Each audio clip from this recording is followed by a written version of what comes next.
let's take care of the pigeons and treat them with compassion. Would you like to say something? Yes. We'd also like to thank Anna Deb, who did a tremendous amount of work in organizing this press conference and just tireless efforts. So, thank you, Anna. So are the pigeons? We're going to take some There's questions. no pigeons here. I've been here 2 hours. I haven't seen one pigeon.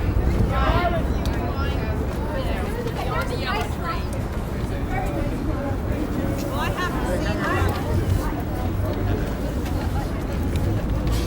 Save the pigeons. I have literature about how safe it is. So, were there any questions? Are you just so I understand this right? Are you denying that there is at all a problem with the pigeon population in the city? Right. Right. Basically, there's never been a study of the pigeon population. Councilmember Felder's report is just based on this, presumption that he has. I think that there would need to be further study. Yes, they're populous in some areas, but not all, and we really don't know how they're doing in general in our city. So I think further investigation would need to be done before you could make a statement like that. Do you think the councilman's gone too far in his characterization of the pigeons? He makes a pretty bold statement. He makes statements out of ignorance. One of the statements he made is that the pigeons can just fly to New Jersey. I'm a wildlife rehabilitator. I have a license from the DEC. Pigeons are hummingbirds. Why are they hummingbirds? Do you know why? Because for thousands of years, human beings, we bred them to be hummingbirds so that we can race them. It's bred into their DNA. So Felder said, let them go to New Jersey.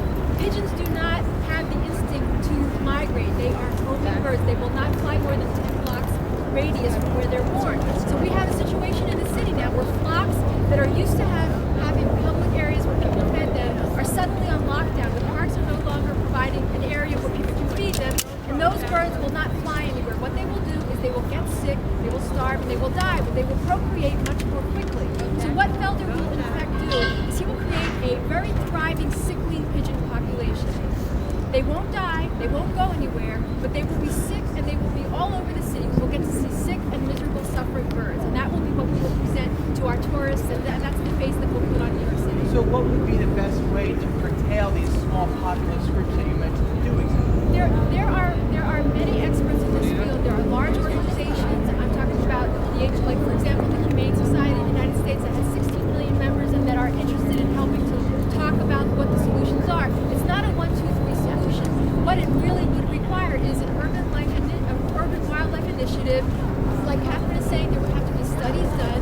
And I'm in touch with wildlife experts, with veterinarians, with avian experts. It's not a 1, 2, 3 solution. There are many solutions. One would be to provide areas where the birds would be lured and taken away from high foot traffic areas. Another is that the city has banned anyone using the roof for pigeons. Well, where would pigeons be a lot better off? They'd be better off the street and lured to some rooftops which would be maintained, which would be managed by experts. There are many very easy solutions, but no one has ever sat down and said, let's talk about those solutions. Instead, the first thing that we hear is let's basically starve them all to death.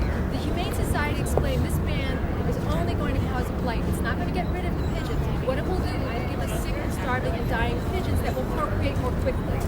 They're not going anywhere. And there was one other comment I wanted to make that I think that the pigeons are a perfect opportunity for children to learn about wildlife. Some people never see any animals or wildlife in their neighborhoods. They live in big apartment buildings. It's all concrete. I mean, why don't we change the way we look at the pigeons? And it's all, as Laurie said, it's only recently that the pigeons have become maligned. So what about living with the species, living with the wildlife? And in the press packet, I included a study, an academic study that was done by 5 academics called The Pigeon Paradox, about how people who have no exposure to the environment and natural beings will then not care about the environment later. So if we learn to embrace this urban bird of ours, then in theory we would be better equipped to take care of animals, wildlife, the environment as a whole, as a species. So other than having press conferences like this, I'm very surprised at the opposition they've received to Felder's statements and Felder's bill. But we have been emailing and contacting all the city council members. We're shocked at the ASPCA statement. We've been emailing the head of the ASPCA. Mike put together a rebuttal. It's like 200